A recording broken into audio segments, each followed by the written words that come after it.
প্রিয় শিক্ষকবৃন্দ, অন্তর্বর্তীকালীন সরকারের নানা সীমাবদ্ধতা থাকা সত্ত্বেও আমরা মনে করি এই সরকারকে কোনোভাবেই ব্যর্থ হতে দেওয়া যাবে না। কারণ হাজারো শহীদের রক্ত মারিয়ে একটি গণতান্ত্রিক, মানবিক, বৈষম্যহীন বাংলাদেশ গড়ার অঙ্গীকার নিয়ে এই সরকার রাষ্ট্র পরিচালনার দায়িত্ব নিয়েছে। শিক্ষক শিক্ষিকারা যাতে শিক্ষার্থীদের সামনে আত্মবিশ্বাসের সঙ্গে নিজেকে একজন রোল মডেল হিসাবে উপস্থাপন করতে পারেন, সে ধরনের শিক্ষা ব্যবস্থা এবং শিক্ষার পরিবেশ তৈরি করতে রাষ্ট্র এবং সরকারকে অবশ্যই প্রয়োজনীয় উদ্যোগ গ্রহণ করতে হবে বা গ্রহণ করা প্রয়োজন। শিক্ষকতা পেশা, যে কথাটি আমি এখন বলবো, এই কথাটি এর ভিতরেই কয়েকজন বক্তা এখানে উল্লেখ করেছেন। খুব সম্ভব সেলিম সাহেব ওনার বক্তব্যে উল্লেখ করেছেন।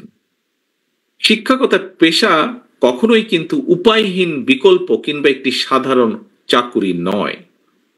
শিক্ষা দীক্ষায় মেধাবী মানুষটি যাতে শিক্ষকতা পেশাকেই আনন্দের সঙ্গে প্রথম অগ্রাধিকার হিসেবে বেছে নিতে আগ্রহী হয়ে ওঠেন, তেমন পরিবেশ নিশ্চিত করা রাষ্ট্র এবং সরকারের দায়িত্ব বলে আমি দৃঢ়ভাবে বিশ্বাস করি। সুতরাং জনগণের সমর্থনে বিএনপি আবারও রাষ্ট্র পরিচালনার সুযোগ পেলে অগ্রাধিকার ভিত্তিতে আমরা শিক্ষা কমিশন গঠন করব।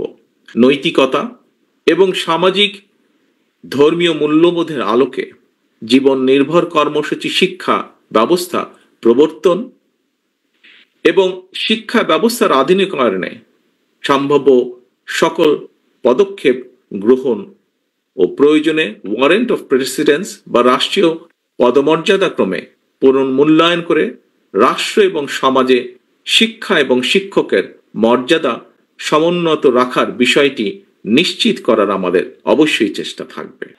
19শে জানুয়ারি ছিল স্বাধীনতার ঘোষক শহীদ রাষ্ট্রপতি জিয়াউর রহমানের 89তম জন্মবার্ষিকী এবং একই সাথে জাতীয় শিক্ষক দিবস। শিক্ষক দিবস উপলক্ষে শিক্ষক কর্মচারী ঐক্যজোট আয়োজিত আজকের এই শিক্ষক সমাবেশের সম্মানিত সভাপতি, সম্মানিত শিক্ষক এবং কর্মচারী বৃন্দ, মঞ্চে উপস্থিত বাংলাদেশ জাতীয়তাবাদী দলের সম্মানিত স্থায়ী কমিটির সদস্য জনাব মঈন খান, জনাব আমির খসরু সহ বেগম সেলিমা রহমান সহ উপস্থিত নেতৃবৃন্দ, বাংলাদেশের অন্যতম জনপ্রিয় ব্যক্তিত্ব জনাব মাহমুদুর রহমান মান্না সহ নেতৃবৃন্দ এবং আমার সামনে উপস্থিত আগত সম্মানিত শিক্ষকবৃন্দ, আসসালামু আলাইকুম। এতক্ষণ আপনারা শিক্ষক, শিক্ষার্থী, শিক্ষা ব্যবস্থাপনা, শিক্ষার্থীদের আর্থ সামাজিক নিরাপত্তা, বিভিন্ন বিষয়ে আপনারা আলোচনা করেছেন। শহীদ জিয়া দেশে সার্বজনীন প্রাথমিক শিক্ষা ব্যবস্থা প্রবর্তন করেছিলেন। দেশনেত্রী বেগম খালেদা জিয়া দেশে প্রাথমিক শিক্ষা বাধ্যতামূলক করেছিলেন। আপনাদের সকলের বক্তব্যে এই বিষয়গুলোর সাথে আরো অনেকগুলো বিষয় উঠে এসেছে। বিভিন্ন মেয়াদে রাষ্ট্র পরিচালনার সময় শিক্ষার প্রসারে বিএনপি সরকারের নেওয়া যুগান্তকারী পদক্ষেপগুলোর পাশাপাশি দেশের চলমান পরিস্থিতি সম্পর্কেও আপনারা বিভিন্ন বিষয়ে আপনাদের বক্তব্যে তুলে ধরেছেন। আপনাদের বক্তব্যে আলোচিত বিষয়গুলো আমি আর পুনরায় আলাপ করতে চাইছি না, যেহেতু আমাদের হাতে সময় কম। সম্মানিত শিক্ষক এবং কর্মচারী ভাই ও বোনেরা, বর্তমান প্রতিযোগিতামূলক বিশ্বে একটি প্রভাবশালী জাতি রাষ্ট্র হিসাবে যদি আমাদের টিকে থাকতে হয়, তাহলে অবশ্যই এই মুহূর্তে আমাদের সামনে বড় চ্যালেঞ্জ জ্ঞান ভিত্তিক রাষ্ট্র এবং সমাজ প্রতিষ্ঠা করা। এবং এই চ্যালেঞ্জ মোকাবেলায় আমাদেরকে যুক্তি, তর্কে, মেধা, মননে, জ্ঞানে, বিজ্ঞানে অবশ্যই সমৃদ্ধ হতে হবে আমাদেরকে। একটু আগে আমির খসরু সাহেব ওনার বক্তব্যে একই কথাই বলেছেন।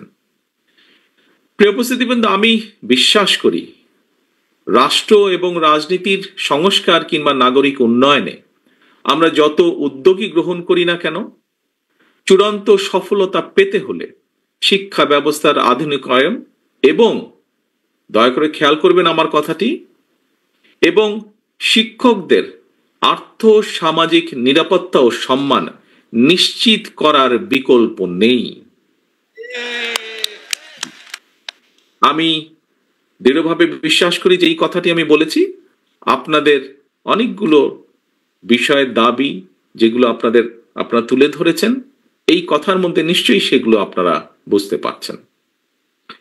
জীবনের শুরুতেই প্রিয় শিক্ষকবৃন্দ, সামনে উপস্থিতিবৃন্দ, সম্মানিত উপস্থিতিবৃন্দ, জীবনের শুরুতেই পরিবারের পর শিক্ষার্থীদের সামনে শিক্ষকেরাই কিন্তু আদর্শের রোল মডেল। কিন্তু শিক্ষকরাই যদি রাষ্ট্র এবং সমাজে সম্মান সংসার নিয়ে টানাপোড়েনে থাকেন, তাহলে একজন শিক্ষকের পক্ষে শিক্ষার্থীদের সামনে নিজেকে রোল মডেল হিসাবে কি উপস্থাপন করা সম্ভব? অবশ্যই নয়। শিক্ষক শিক্ষিকারা যাতে শিক্ষার্থীদের সামনে আত্মবিশ্বাসের সঙ্গে নিজেকে একজন রোল মডেল হিসাবে উপস্থাপন করতে পারেন, সে ধরনের শিক্ষা ব্যবস্থা এবং শিক্ষার পরিবেশ তৈরি করতে রাষ্ট্র এবং সরকারকে অবশ্যই প্রয়োজনীয় উদ্যোগ গ্রহণ করতে হবে বা গ্রহণ করা প্রয়োজন। শিক্ষকতা পেশা, যে কথাটি আমি এখন বলবো, এই কথাটি এর ভিতরেই কয়েকজন বক্তা এখানে উল্লেখ করেছেন। খুব সম্ভব সেলিম সাহেব ওনার বক্তব্যে উল্লেখ করেছেন।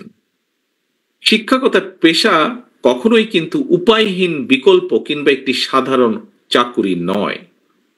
শিক্ষা দীক্ষায় মেধাবী মানুষটি যাতে শিক্ষকতা পেশাকেই আনন্দের সঙ্গে প্রথম অগ্রাধিকার হিসেবে বেছে নিতে আগ্রহী হয়ে ওঠেন, তেমন পরিবেশ নিশ্চিত করা রাষ্ট্র এবং সরকারের দায়িত্ব বলে আমি দৃঢ়ভাবে বিশ্বাস করি। সুতরাং অর্থনৈতিক সচ্ছলতা, স্বাচ্ছন্দ্যময় এবং সম্মানজনক জীবনের নিশ্চয়তা প্রদানের মাধ্যমে বিশেষ করে প্রাথমিক এবং মাধ্যমিক পর্যায়ে স্কুল শিক্ষকের চাকরিকে আরো প্রতিযোগিতামূলক এবং আকর্ষণীয় করে গড়ে তোলা প্রয়োজন। শিক্ষকদের কাছে একজন আদর্শ শিক্ষক কেন গুরুত্বপূর্ণ?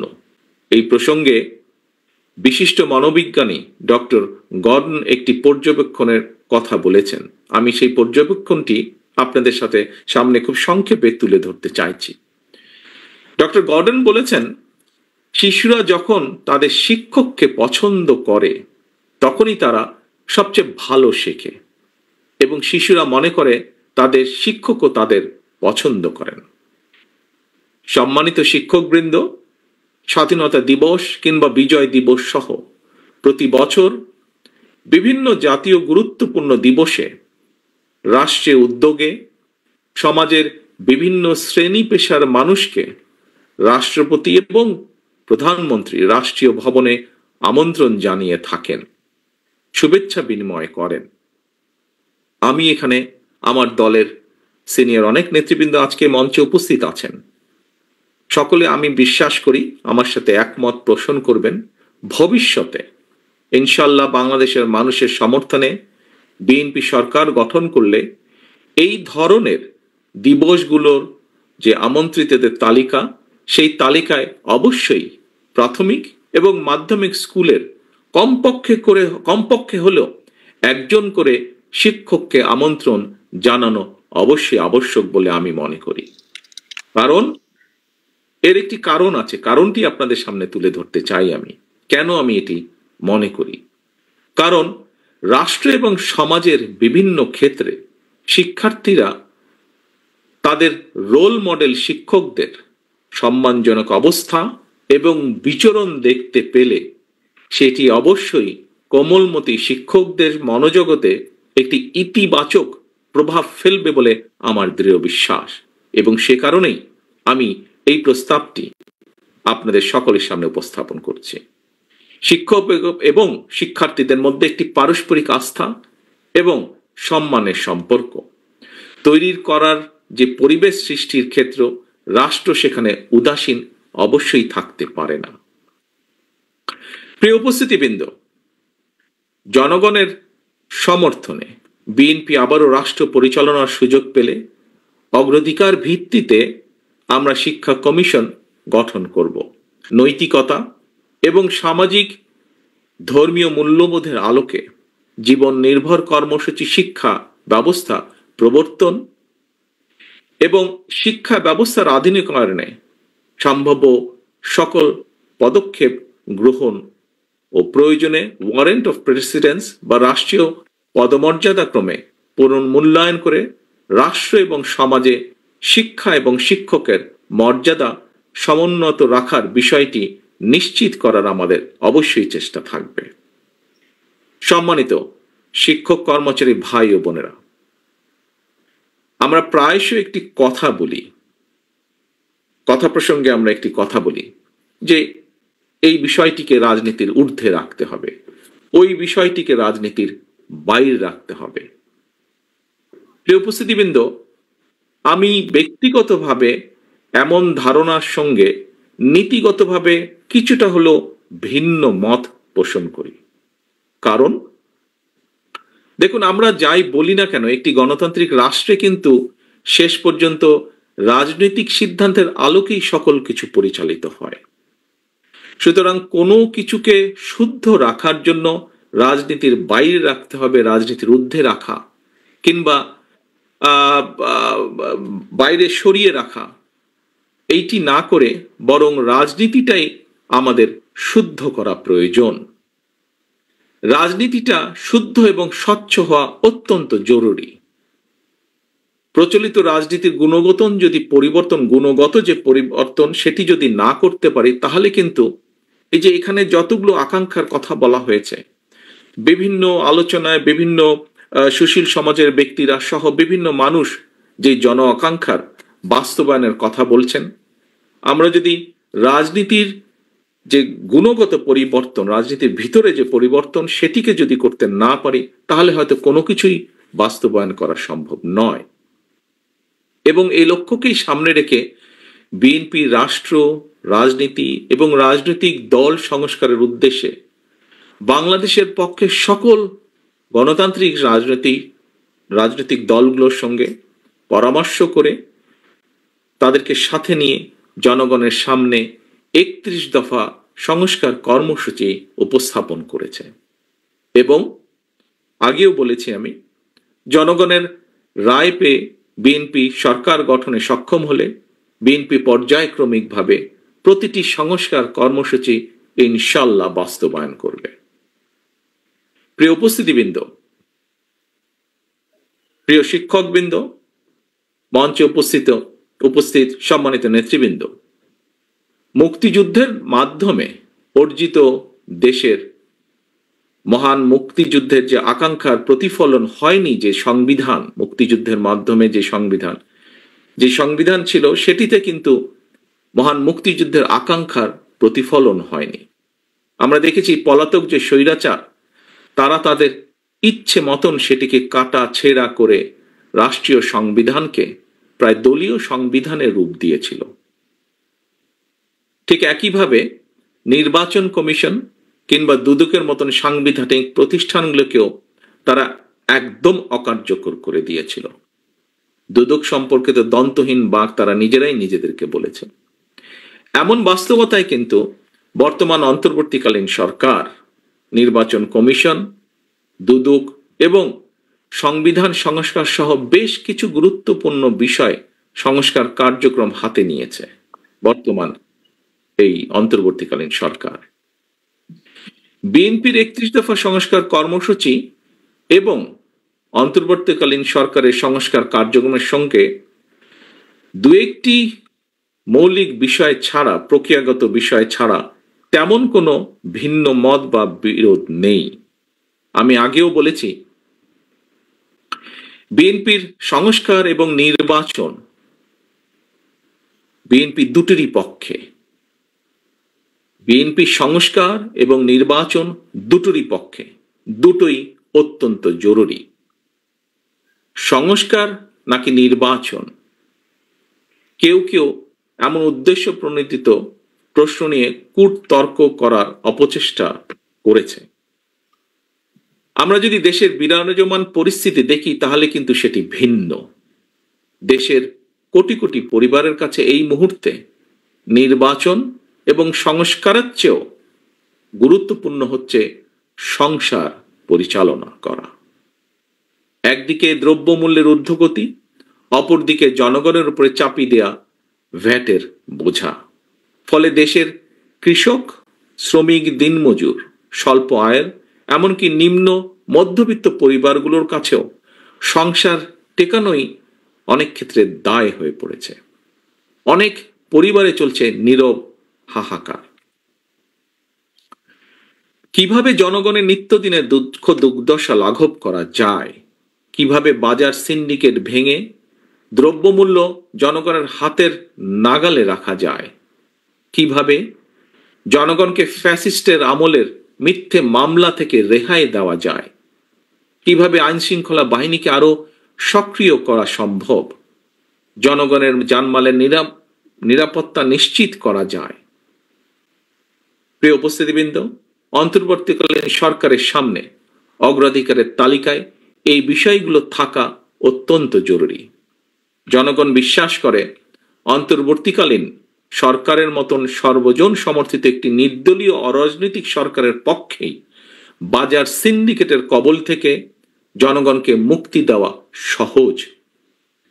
তাহলে এখন প্রশ্ন, অন্তর্বর্তীকালীন সরকার এতদিনেও কেন বাজার নিয়ন্ত্রণে ব্যর্থ?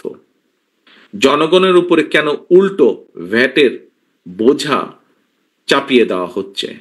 এখনো কেন বাজার সিন্ডিকেটের দৌরত্ব চলছে?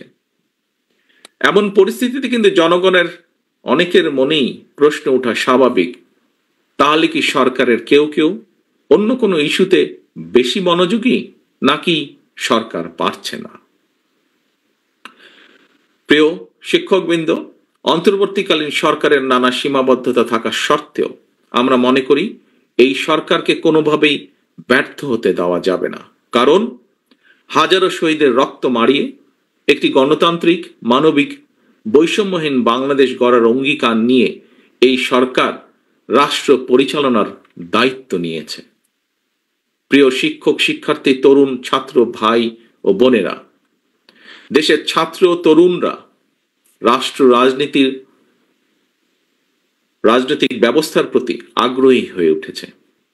এটি অবশ্যই একটি ইতিবাচক দিক। এইসব তরুণরাই গত ১.৫ দশকে একটি নির্বাচনেও ভোট দিতে পারেনি। তারা গণতান্ত্রিক রাজনৈতিক অধিকার বঞ্চিত এইসব তরুণদের কেউ যদি জনগণের অধিকার প্রতিষ্ঠায় নতুন রাজনৈতিক দল গঠন করে, অবশ্যই বিএনপি সেই উদ্যোগকে স্বাগত জানায়। তবে যে কথাটি এখানে কোনো বক্তা বলেছেন, আমিও একই সাথে উল্লেখ করতে চাই, তবে রাজনৈতিক দল গঠন করতে গিয়ে কেউ যদি রাষ্ট্রীয় কিংবা প্রশাসনিক সহায়তা নেন, সেটি জনগণকে হতাশ করবে, কিংবা অন্য রাজনৈতিক দলের প্রতি তাদের আচরণ কিংবা বক্তব্য, মন্তব্য যদি ঝগড়া সুলভ অথবা প্রতিহিংসামূলক হয়, সেটিও জনগণের কাছে হবে অনাকাঙ্ক্ষিত। অবশ্যই আজকের তরুণরাই আগামী বাংলাদেশ। অতীত থেকে বেরিয়ে এসে তারুণ্য নতুন পথ রচনা করবে, তবে কোনো প্রশ্নবিদ্ধ পথে নয়। পথটি অবশ্যই হওয়া উচিত স্বচ্ছ এবং স্বাভাবিক। সম্মানিত শিক্ষক এবং কর্মচারী ভাই ও বোনেরা, অন্তর্বর্তীকালীন সরকারের সঙ্গে বাংলাদেশের পক্ষের গণতান্ত্রিক শক্তির মধ্যে কোনো বিষয় নিয়ে ভুল বোঝাবুঝি কিংবা অযথা কূটতর্ক আমি সময়ের অপচয় বলেই মনে করি। তবে একই সাথে সরকারের দৃষ্টি আকর্ষণ করে বলতে চাই, জনগণ যদি বৃহত্তর স্বার্থে বিভিন্ন ক্ষেত্রে সরকারের ব্যর্থতা ধৈর্য ধরে মানতে পারে, মেনে নিতে পারে, তাহলে যারা সরকারে রয়েছেন তাদের ধৈর্য এবং সহনশীলতা আরো অনেক বেশি থাকা জরুরি বলে আমরা মনে করি। বিএনপি মনে করে জনগণকে নিয়ে রাজনীতি নয়, বরং জনগণের জন্যই রাজনীতি। এ কারণেই বিএনপি যে কোনো মূল্যে দেশের জনগণের রাজনৈতিক এবং অর্থনৈতিক ক্ষমতা নিশ্চিত করতে চায়। নির্বাচন হচ্ছে, এর আগেও আমি বলেছি, আজও আপনাদের সামনে আবারও তুলে ধরতে চাই। নির্বাচনই হচ্ছে জনগণের রাজনৈতিক ক্ষমতায়ন নিশ্চিত করার অন্যতম প্রধান কার্যকরী হাতিয়ার। নির্বাচন অনুষ্ঠান নিয়ে বিতর্ক সৃষ্টি করার অর্থ নিজেদের অজান্তেই পরাজিত পলাতক ফ্যাসিস্টদের অবস্থানকে শক্তিশালী করা। বিএনপির সর্বস্তরের নেতাকর্মীদের প্রতি বরাবরের মতনই আমার আহ্বান থাকবে, আপনাদের কোনো কার্যক্রম নিয়ে কেউ যাতে বিভ্রান্তি ছড়ানো কিংবা বিতর্কে লিপ্ত হওয়ার সুযোগ না পায়, সে বিষয়ে অবশ্যই আপনাদেরকে সজাগ থাকতে হবে। জনগণই বিএনপির সকল রাজনৈতিক ক্ষমতার উৎস। জনগণ সঙ্গে থাকলে কোনো ষড়যন্ত্রই আমাদেরকে পরাভূত করতে পারবে না ইনশাআল্লাহ।